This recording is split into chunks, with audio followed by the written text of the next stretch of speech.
So I'm down here in Mexico. I just paid $36.50 for a crate of 360 eggs. So that comes out about $1.21 a dozen US.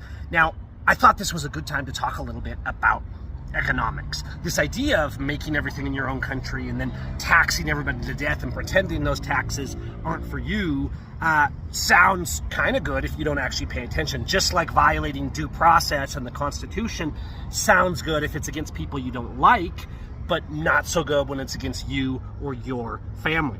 So these eggs here that are $1.20 a dozen, you tell me in the comments what you're paying for a dozen eggs where you are. Not fancy, crazy eggs, just normal white eggs. How much are you paying? See, with economics, you can't fake it. You can have corrupt politicians that ignore the Constitution. You can have police that abuse your rights and ignore the law. But economics is a reality that will always come back and hit you. And so as you cut off everything else, as you tax everything else, as you isolate yourself, as you live in a world where a good portion of your food comes from Mexico, and then you pretend that it doesn't, and that if you cut all that off, everything's gonna be fine, it's not.